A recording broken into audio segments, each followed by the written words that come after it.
presse entière s'est emparée du plus mystérieux et du plus tragique des faits divers de ces dernières années. L'affaire du pain qui rend fou. La paisible petite ville de Pont-Saint-Esprit a été la proie de ce mal inexplicable qui a frappé plus de 200 personnes. Des crises de folie hallucinatoire dues à la présence dans le pain de l'ergotine, le poison des céréales, ont fait plusieurs morts. La vente du pain a été aussitôt interdite.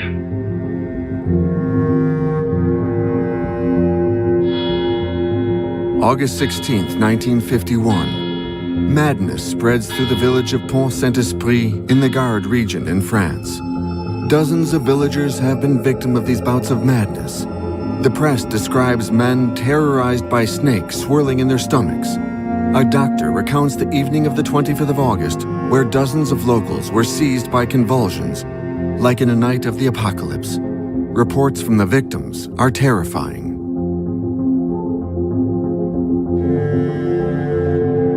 Je suis resté exactement 21 jours sans dormir.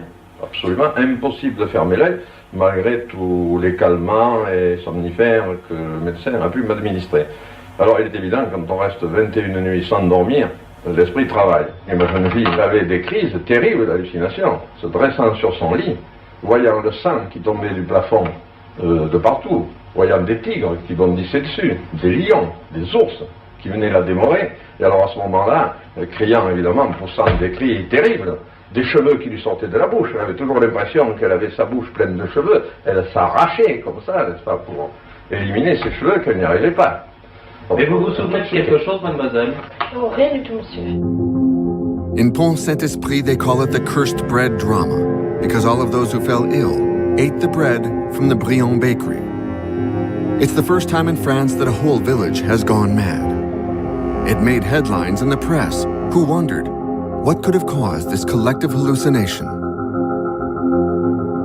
In Pont-Saint-Esprit, the locals panic, and nobody will touch the bread. The hearses quickly arrive in the village. In total, 7 deaths, 300 people poisoned, and around 50 admitted to psychiatric wards.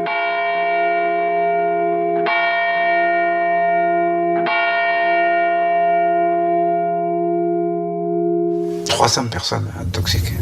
Ah oui, oh là là là. Ça me rappelle un triste souvenir, très triste.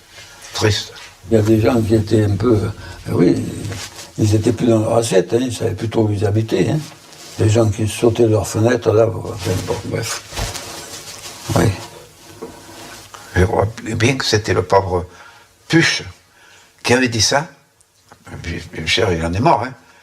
Et s'était mis sur le bord de la fenêtre, dit « Regardez les gars, je suis une libellule ». Oui, je crois qu'il a dit libellule, il n'a pas dit hirondelle. « Je suis une libellule, je vole ». Ils étaient vraiment fous. Ils voyaient que du feu. Ils voyaient que du feu, que du feu. Il y en a qui se battaient, qui s'envoyaient des gifles. Voilà, ça je me souviens que c'était vrai. Hein. Ils se débattaient tant qu'ils pouvaient. Ils criaient. Oh non, c'est une horreur. C'est une horreur. The first dead were buried. The investigators initially thought it was a return of St. Anthony's fire, a disease that killed many thousands in the Middle Ages, caused by a parasitic ergo fungus that attacks cereals. The baker was accused of poisoning, then the miller. Arrested and incarcerated, they were released after several months. They say that their confessions were made under duress, and above all, the evidence proved their innocence. It was then thought to be water poisoning, mercury, fertilizers, or a nearby gas factory. But the evidence disproved these theories one by one. Since then, in Pont-Saint-Esprit, more far-fetched theories have surfaced. C'était la guerre froide à l'époque. Hein.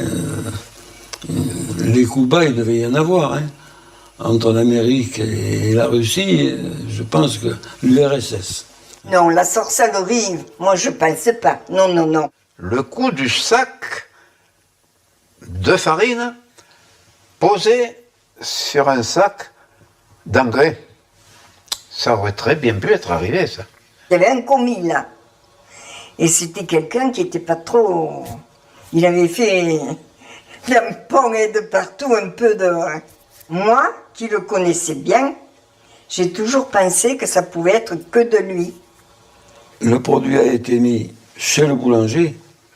Je dis non, c'est pas le boulanger qui l'a mis. Chez le boulanger, il faut que quelqu'un l'ait mis.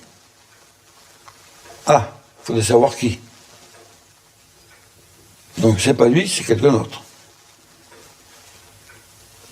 Quelque chose qui ne va pas. Ça, c'est pas clair. Pas du tout. Nothing is clear, and for decades the incident goes unexplained. But against all expectations, 60 years later, a new theory is proposed. Not from France, but from the United States. An American researcher in the Secret Services, Hank Albarelli, is investigating the suspicious death of a biochemist from the CIA, Frank Olson. A specialist in chemical weapons, he carried out experiments on hard drugs like LSD.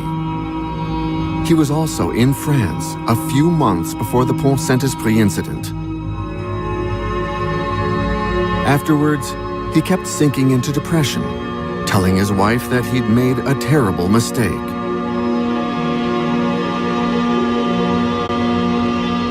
Hank Albarelli then made the link with the Pont Saint-Esprit incident. Could it have been the CIA and the American Army spraying LSD onto the bread? I have no doubt at all that Pont Saint-Esprit was a U.S. Army covert experiment.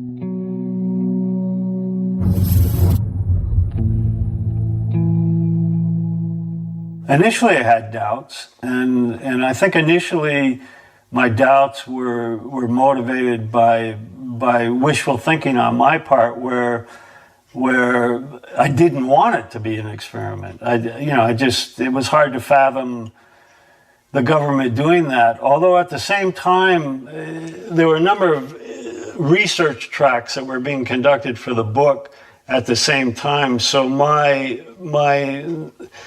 being naive about what the government and the U.S. Army was capable of doing was the threshold for that was dwindling.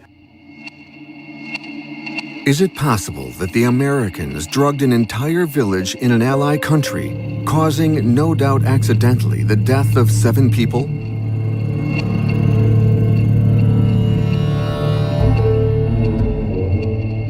Improbable. However,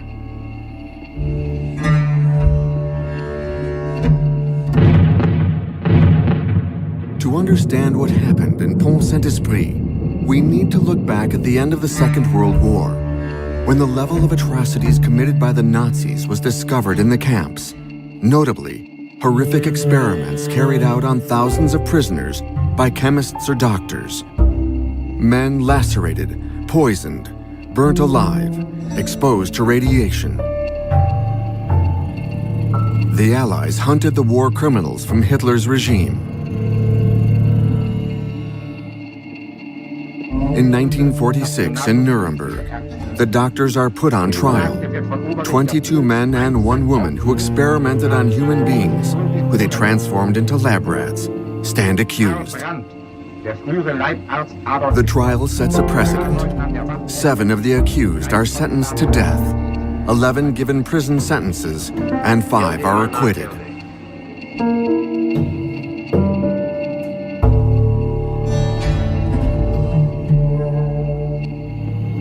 As a result, the Americans draft the Nuremberg Code, a model which gives strict rules for experimenting on humans. Notably, the voluntary consent of the human subject is absolutely essential. The experiment must be designed to avoid all unnecessary suffering, physical and mental harm. With the Nuremberg trial barely over, the winners remain cynical.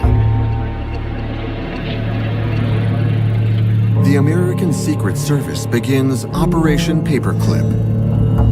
nearly 1,500 German scientists, including war criminals, are expatriated to America. They are offered a new life in exchange for their knowledge and cooperation. It was a very serious game of propaganda that we were playing. It was almost a show trial.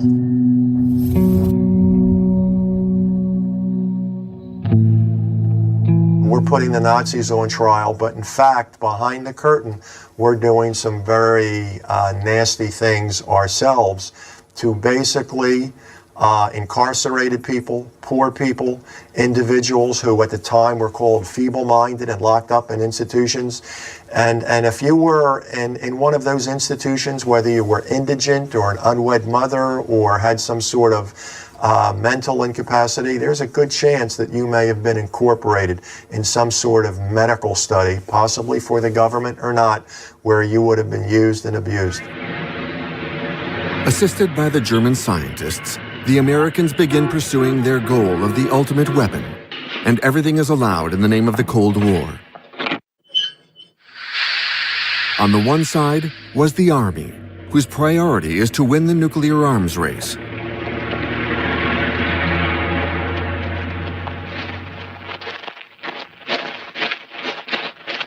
At the time, to test the effects of radiation on a large scale, they used their own soldiers, who were docile and disciplined.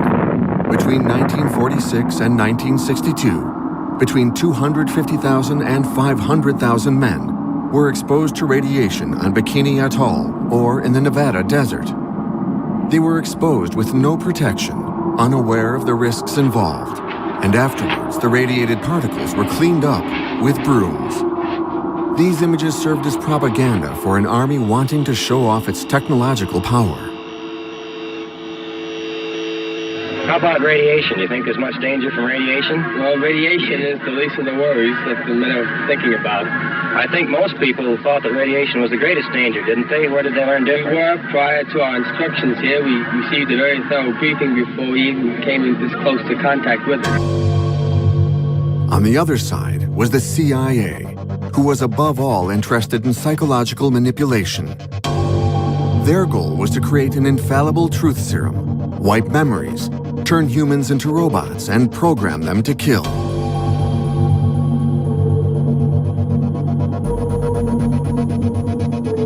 Conveniently, in 1948, a researcher in the Sandoz laboratories, Albert Hofmann, discovers a molecule that ignites the Secret Service, lysergic acid diethylamide, or LSD.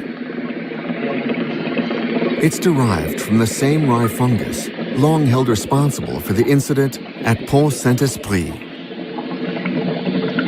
It was believed that the hallucinogenic properties of this drug were key to psychological manipulation.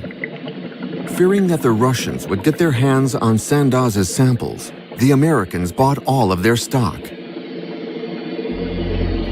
The discovery of LSD was a godsend for the Army, who on the brink of nuclear weapons were looking for a weapon that could defeat an enemy without firing any weapons.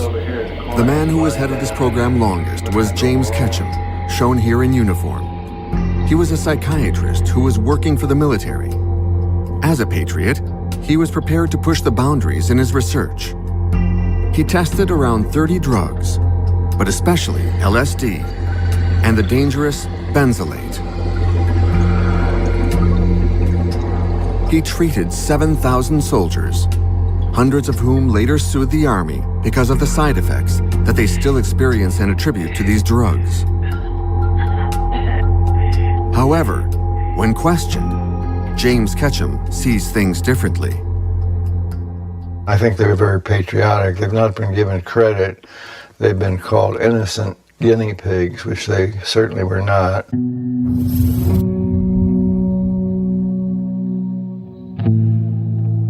They knew what they were doing, and we told them as much as we could about it.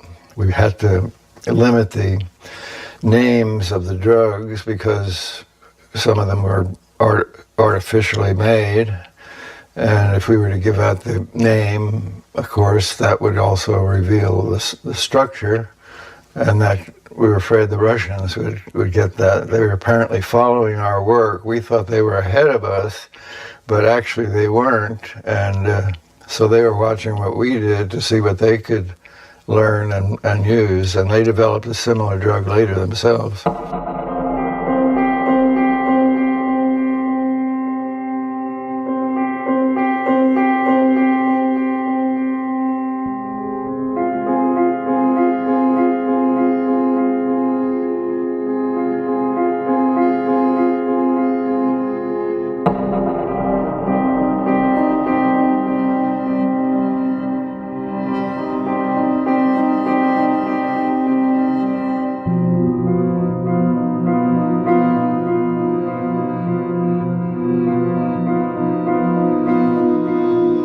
James Ketchum doesn't like this type of video, as he believes they lead to confusion. He claims the products were more festive than dangerous, and prefers images like this one of a soldier on LSD.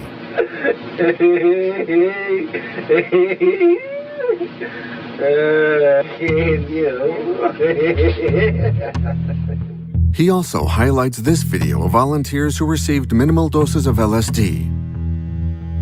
A few minutes later, they were incapable of responding to simple orders or even doing basic exercises.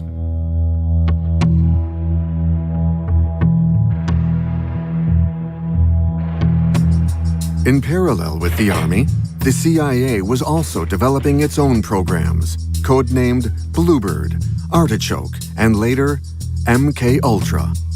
But to carry out these programs on a large scale, they needed funds. In 1950, the Korean War gave them the ideal pretext. Some American soldiers were captured. During their detention, pilots admitted having dropped chemical weapons onto Korea, which was forbidden. The Americans claimed this was due to psychological manipulation, and the CIA took advantage of this godsend to obtain budgets that allowed them to work on brainwashing. During the Korean War, the American pilots who were captured started making apparently false confessions of germ warfare.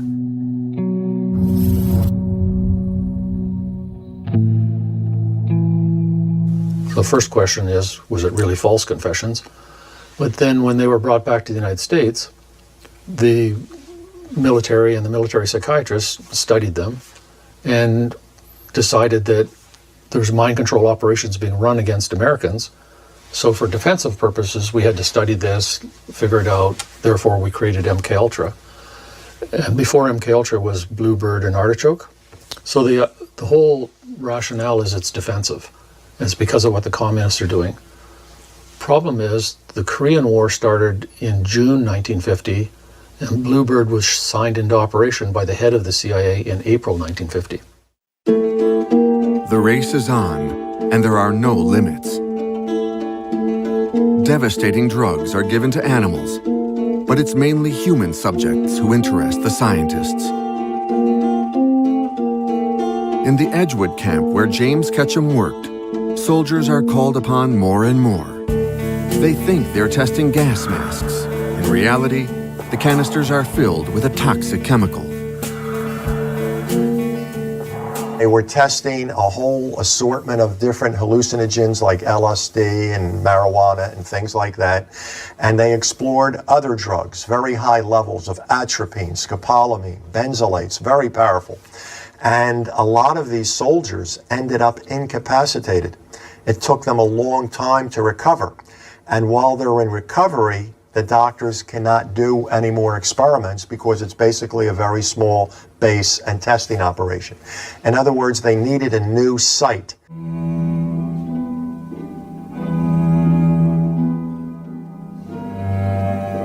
It's in this context of the Cold War and secret agents that on the 16th of August, 1951, the tragedy at Pont Saint-Esprit unfolded. France was suffering economically, and the Americans distrusted this ally they couldn't control. The village was under the control of socialists at the time. In the eyes of America, they were Reds, the epitome of the Soviet danger. But the mayor, Roger Castillon, doesn't believe in a foreign conspiracy. Ce que j'ai du mal à imaginer, c'est pourquoi Pont Saint-Esprit serait devenu le terreau expérimental de la CIA. Voilà, quoi.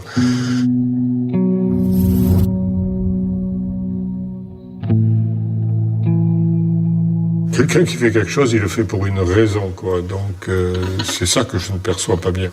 Donc, je vois pas bien pourquoi la CIA serait derrière cet événement-là. Yet American experts like Colin Ross are much more down to earth. Obviously, that compound didn't just come in the rain, or just wasn't sitting around naturally. It was obviously organized, controlled, distributed. So whether it was actually LSD or some other compound, well, doesn't make that much difference. Pont Saint-Esprit is actually not just this happened once in the world in a village in France. It's consistent with all the other experiments on the public that have done in the United States and done for a documented fact. To achieve their goals, would the Americans be prepared to use a whole village as a laboratory? After all, these are civilians, not trained soldiers. However, in September 1950, nearly 1 year before Pont Saint-Esprit, this is exactly what they did, and in their own country. Off the coast of San Francisco, the American Marines were carrying out military maneuvers. A ship approached the coast and bombarded the city with a bacteria causing Noxosomia, Serratia marcescens. The military were testing the effects of spraying this through the air. This classified secret defense map shows the scale of the targeted area. At least 11 people were hospitalized, one of whom died of pneumonia.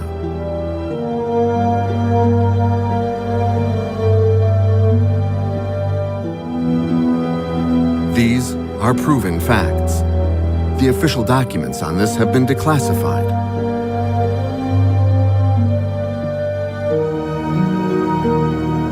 But at Pont Saint-Esprit, the population remains skeptical. After so many different theories, a plot by the Americans just seems fanciful. Alors là, hein. Là, je crois personne, là. Non. Alors, il serait pas venu avec un dé à coudre à Pont Saint-Esprit à mettre un poison ici. Ils en auraient foutu dans la France entière, les Américains, alors. Hein? À t'en faire. Moi, à mon humble avis, c'est une blague encore inadmissible. Parce qu'on fait quelque chose bien ou on ne le fait pas, hein?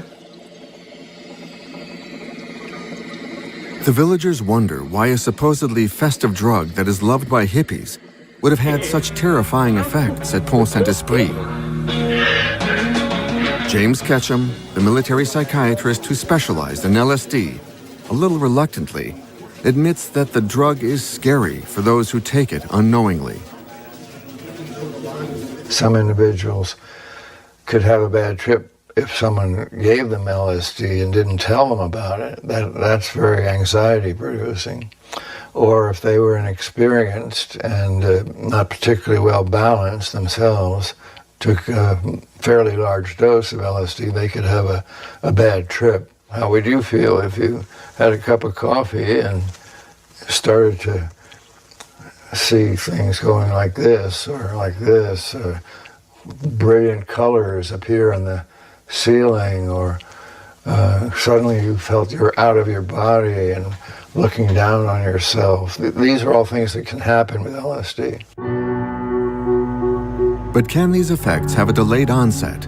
In Pont Saint-Esprit, the older generation remember the night of the apocalypse, where dozens of men went mad and were sectioned in a psychiatric unit because of terrifying visions. This night took place more than 2 weeks after the cursed bread was consumed.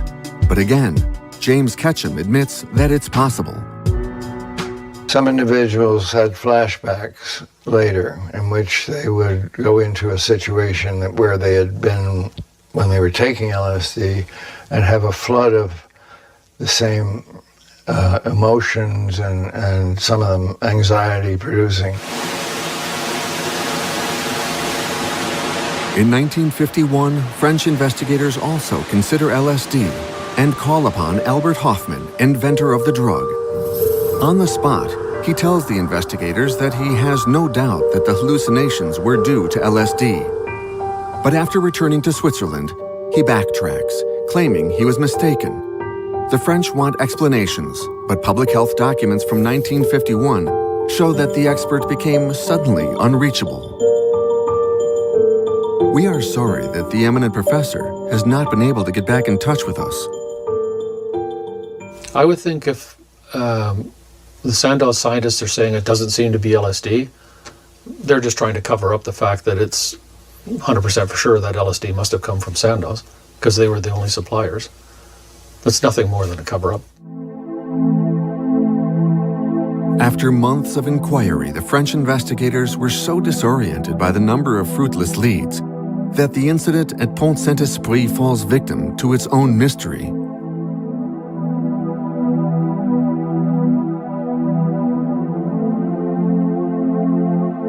During this time, the experiments continued in the United States, and they reached a level never seen before in any country, including the Soviet bloc.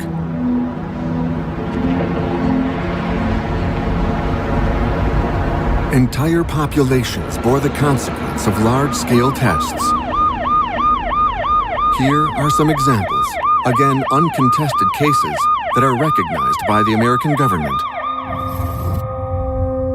In 1953, radioactive iodine was injected into newborns and pregnant women at Iowa University and also in Nebraska. In 1955, the CIA sprayed whooping cough bacteria off the coast of Tampa. 2 died and dozens fell ill.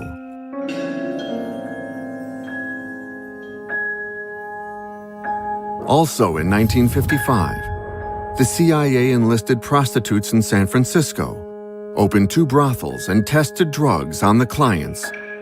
The sex was then filmed through a one-way mirror. In 1956, the Army released millions of mosquitoes carrying yellow fever and dengue on the towns of Savannah and Avon. There were several deaths and hundreds of people infected.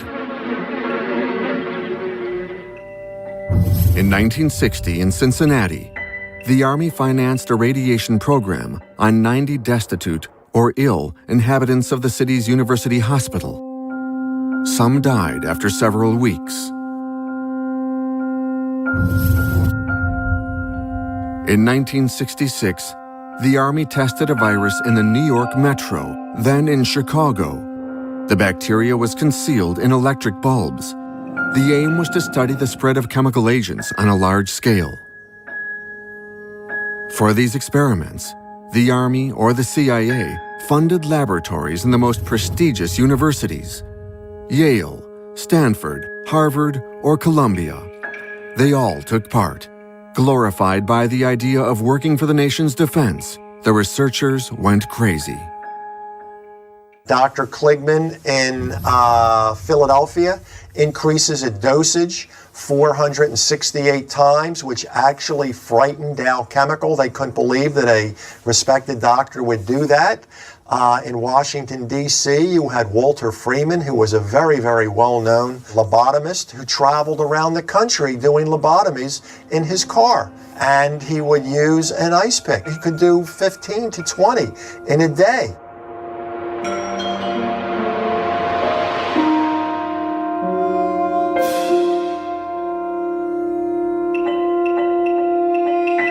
It was just incredible what some doctors did, and very few, if any, people in the hospital or the medical community blew the whistle on it.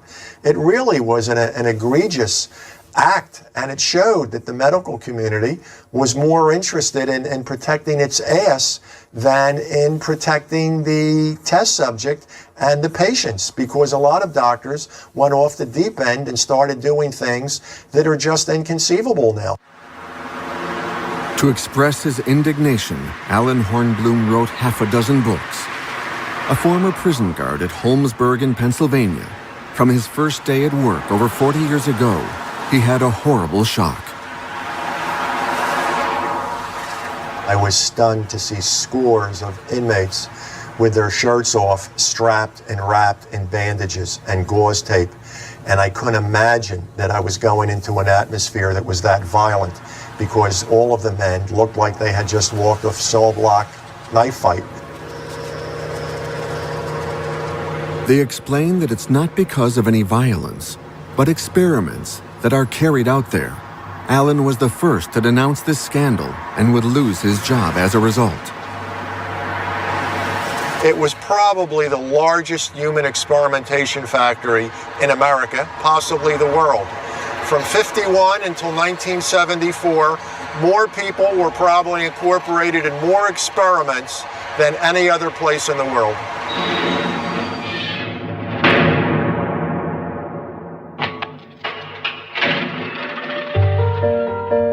Drugs, viruses, cancerous cells, plutonium, sarin gas. The most toxic products were tested in Holmesburg, but also in dozens of prisons throughout the country. To condemn these experiments, Allen Hornblum found former inmates like Youssef. In 1961, this man was imprisoned for selling marijuana. He was poor, with limited education. He was offered a chance to take part in tests for $1 a day. Since then, Youssef has had his digestive tract operated on. He has liver and skin problems and can no longer work. His first test was for a bath foam from the company Johnson & Johnson. No, she's locked up. She says, Pop, where are you? They took tape and they stuck it on your back and pulled it off, stuck it on and pulled it off until the first layer of skin came off your back.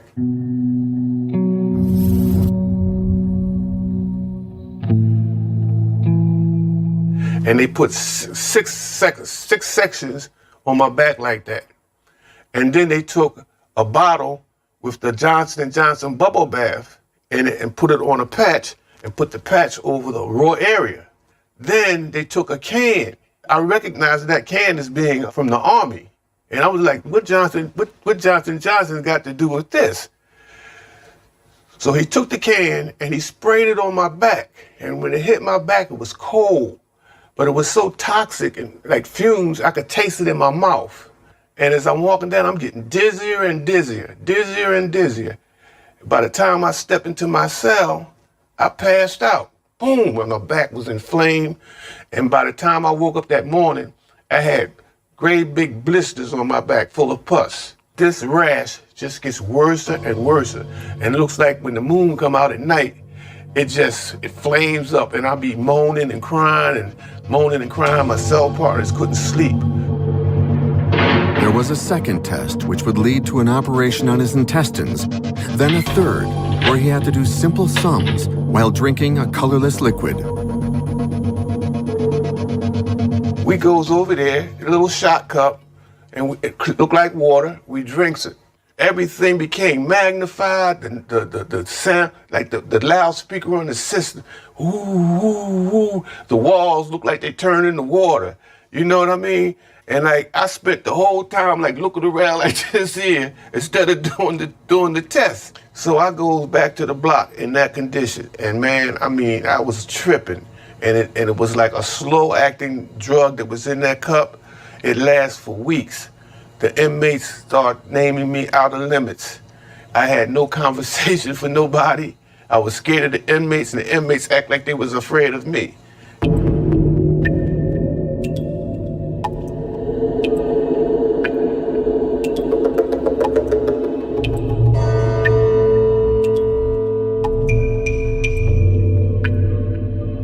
What you had were hundreds and hundreds of uneducated minorities, overwhelmingly black and Puerto Rican, and then you had white doctors with white lab coats with PhD or MD after their name, and it was a recipe for abuse, if not disaster. And those prison walls are an ideal spot to do controversial experiments, because just as those walls keep the inmates in, they also keep the public out, so no one finds out about it.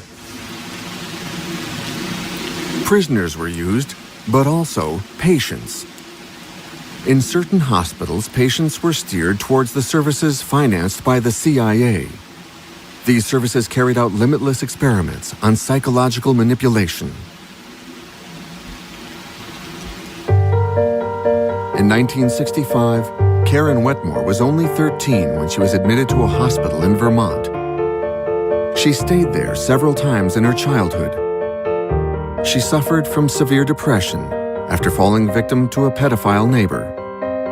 Admitted against her will, she was not allowed any contact with her family, being told that it was for her own good.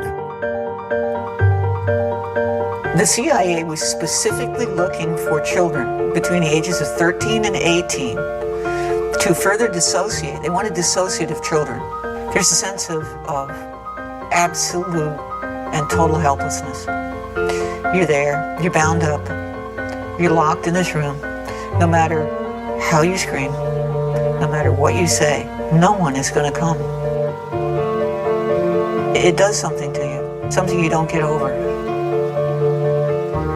The doctors went to work on Karen. They wanted to erase her memory and create a robot at their command. It took 30 years of legal battles for Karen to obtain her medical records and discover the violence of the treatments she was subjected to. It says seclusion, full cam. A cam is a straitjacket. And ties, which means they tied my arms and they tied my feet. This goes on uninterrupted, day after day, week after week, February, March, April, right up until June 21st, 1971. You sleep on the floor, no blanket, no nothing. And my arms were secured like this, behind my back. I do remember that. It's extremely painful because it pulls on your neck, pulls on your shoulder. You can't get away from it. It's maddening is what it is. Maddening. And I was naked. And I think that was part of the effort of that experiment, to break me down. Everything they did was to break me down. Months in a confined room with no bearings, while her captors administered all kinds of drugs, and sometimes electric shocks at inhuman levels.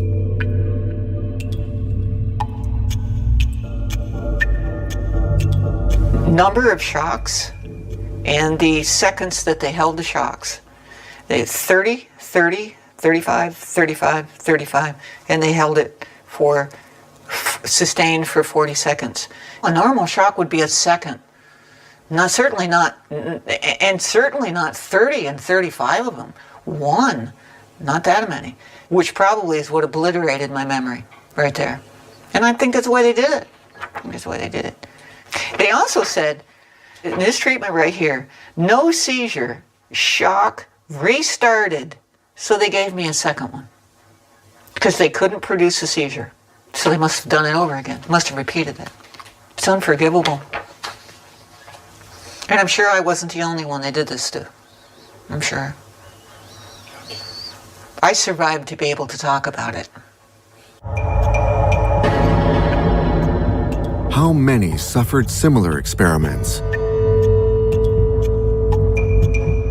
In Montreal, Canada, the CIA used a world-renowned psychiatrist to set up a factory of guinea pigs in the Allen Memorial Psychiatric Department in McGill University. This psychiatrist was Ewen Cameron, one of the all-powerful presidents of the World Psychiatric Association. In 1945, Ewen Cameron made the acquaintance of Rudolf Hess, one of the Nazis accused in the Nuremberg trial. In 1957, the CIA recruited him for their MK-Ultra program. The Americans wanted to perfect their interrogation techniques and program a human to kill. Ewen Cameron became the mad dog of psychiatry. He put his patients in vegetative states for several weeks while bombarding them with pre-recorded orders. Some would become incontinent, amnesiac, forgetting even who their parents were and how to speak.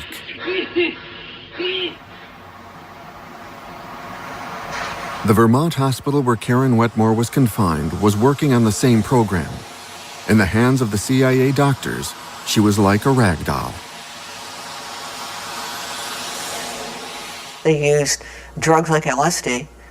They used electric shock. They used chemical shock agent metrazole, which I was given in 1971. And I found that out in my medical records, which is a very brutal drug, very brutal drug. CIA said it was excruciating, physically and emotionally, excruciating drug. I have a quote from the CIA that said that the Soviets used it in the gulags, and that a POW would say or do anything to avoid a second dose. Nice drug.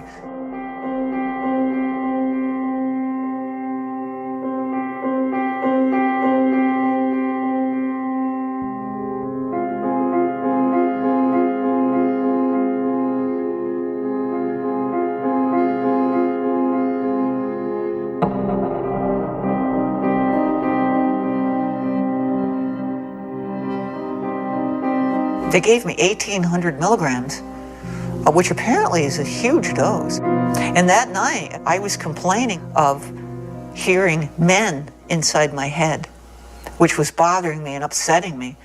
And I tried to set myself on fire. The imagination of the scientists is limitless. In these images, a bull charges at a cape shaken in front of him.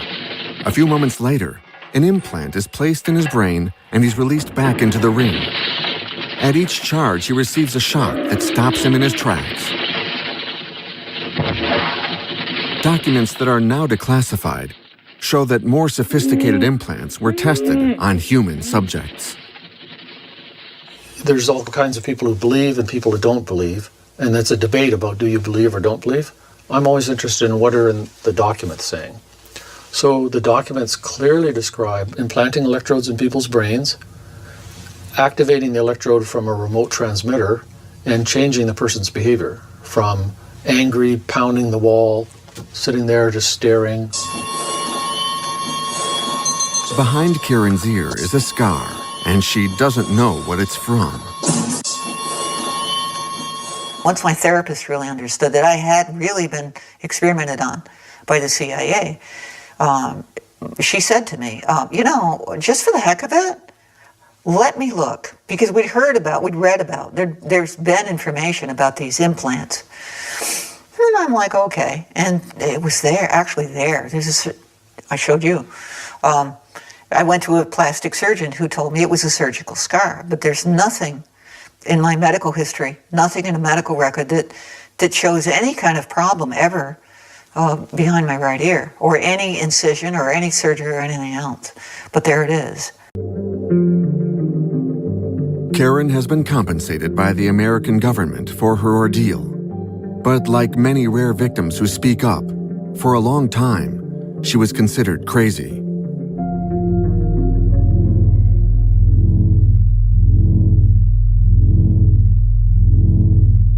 What stopped the journey down this destructive path? In 1973, while Watergate is rattling all the institutions, Richard Helms, director of the CIA, feels the winds of change. He works as a lone wolf and hasn't informed the president of these experiments. He knows he's crossed the line. To protect himself, he orders the destruction of all documents relating to the MKUltra program and its abandonment. 2 years later, in 1975, the President Gerald Ford orders an inquiry into the CIA. The Rockefeller Commission is sworn in. The task isn't simple, because at the heart of the CIA, even Richard Helms' close lieutenants know nothing about the brainwashing programs. There's a lot of goofy things go on in a big agency like that with all that secrecy.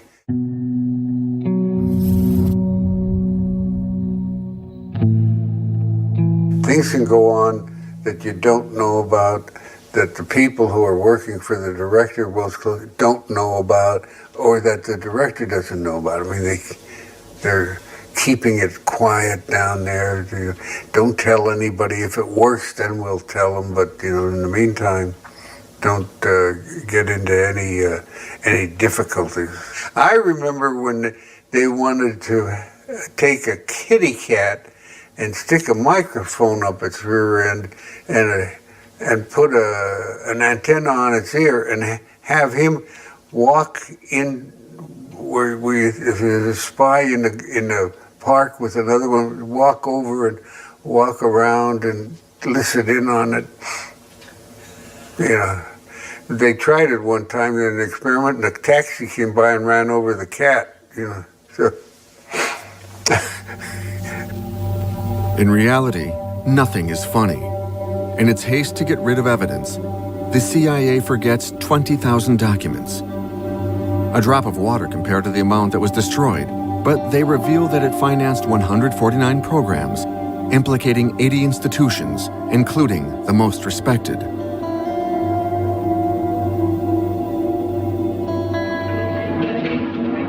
Called on to justify themselves, the heads of the CIA, like Dr. Lashbrook, lie and downplay the facts. There was, of course, claims or thoughts that maybe great things could be done with hypnosis.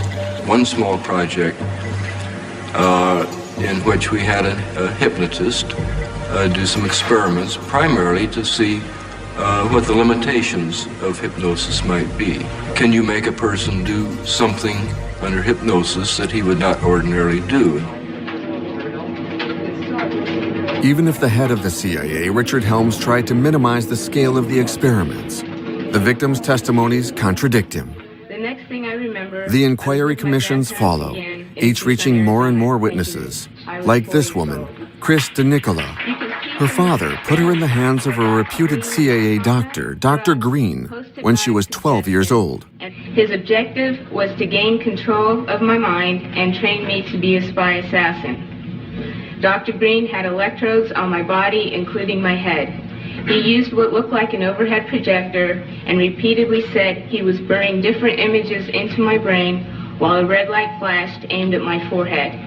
In between each sequence, he used electric shock on my body and told me to go deeper and deeper, while repeating each image would go deeper into my brain, and I would do whatever he told me to do.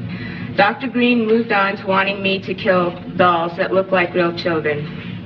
Then there was Claudia Mullen, admitted at age 7. In 1957 and 1984, I became a pawn in a government scheme. His ultimate goal was mind control and to create the perfect spy, all for the use of chemicals, radiation, drugs, hypnosis, electric shock, isolation in tubs of water, sleep deprivation, brainwashing, verbal, physical, emotional, and sexual abuse. I was exploited unwittingly for nearly 3 decades of my life, and the only explanations given to me were that, quote, the end justifies the means, and, quote, I was serving my country in their bold effort to fight communism. Inquiry reports that resulted from these terrifying testimonies revealed one thing for certain: the experiments ended in disaster. In its insane quest for a robot human or a truth serum, the CIA failed. On August 3, 1995, with the revelations mounting up, then-President Bill Clinton makes a public apology. Thousands of government-sponsored experiments did take place at hospitals, universities, and military bases around our nation. In too many cases, informed consent was withheld. Americans were kept in the dark about the effects of what was being done to them. The deception extended beyond the test subjects themselves to encompass their families and the American people as a whole. For these experiments were kept secret, and they were shrouded not for a compelling reason of national security, but for the simple fear of embarrassment. And that was wrong. So today, on behalf of another generation of American leaders and another generation of American citizens, the United States of America offers a sincere apology to those of our citizens who were subjected to these experiments, to their families, and to their communities. Since then, a great number of secret archives have been released to the public domain. Researchers would take an interest in this troubled period, notably Hank Albarelli, who worked on the suspicious death of Frank Olson, the biochemist who worked at the heart of the CIA. Since 1951, the year of the Pont Saint-Esprit incident, Frank Olson called into question the ethics of the experiments being carried out and became depressed as a result. In November 1953, the CIA put LSD into his glass without him knowing. 9 days later, he threw himself off the 13th floor of a New York hotel. Murder or suicide, we'll never know. At the time of the investigation, Hank Albarelli found a surprising document coming from the White House. It surprisingly linked the name of Frank Olson to Pont Saint-Esprit. Why in the middle of the Korean War would the White House be interested in this small French village? Even better, Hank also came across a study carried out by the CIA on LSD. The document itself was a comprehensive overview or history, if you will, of LSD specifically, yes. Not on ergot, had nothing to do with ergot. There was a section or a chapter, if you will, headed Incident at Pont Saint-Esprit. And the first two paragraphs of that describe essentially what we've all read, you know, many times over in terms of what happened at Pont Saint-Esprit. But the remainder of that section, the rest of that page, which was about half the page, and the 2 pages that followed, were completely blacked out. Above all was this damning document from the CIA. It dates from 1953 and has no doubt been declassified by mistake. A director at Sandoz Laboratories confirmed to a secret agent that the Pont Saint-Esprit incident was caused by LSD.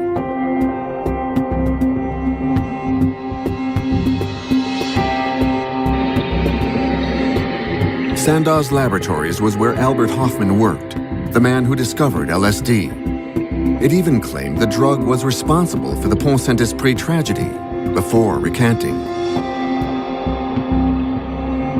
When I saw the document detailing the meeting between the CIA informer and the Sandoz official, corporate official, who was not Hoffman, I still haven't been able to identify that person, it became more than clear that Sandoz, of course, was part and parcel of the experiment, probably, you know, provided the drug to the Camp Dietrich personnel that were on site, and well knew about what had actually occurred at Pont Saint-Esprit. This same document states that in 1952, the source at the CIA had already explained that the cursed bread was caused by LSD.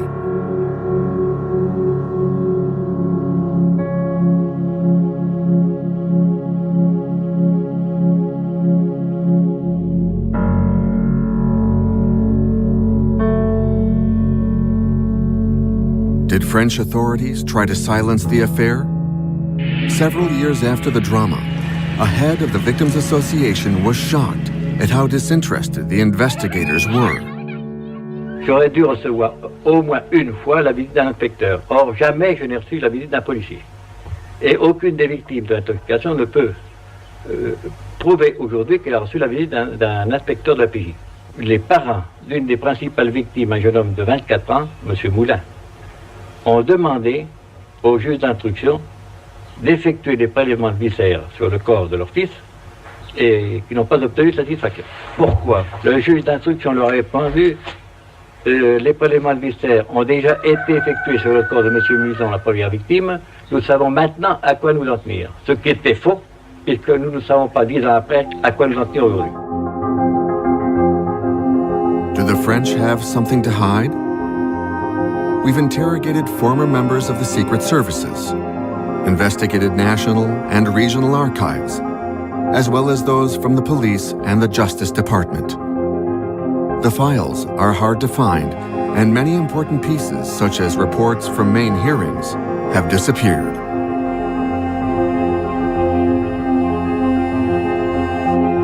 If America revealed unwillingly some of its secrets about its participation in the poisoning, the uncertainties over the involvement of the French authorities may yet go on for some years longer. it takes 75 years for some sensitive documents to be made public. Hidden in its small streets and stone buildings, Le Pont Saint-Esprit drama has yet to reveal all its secrets.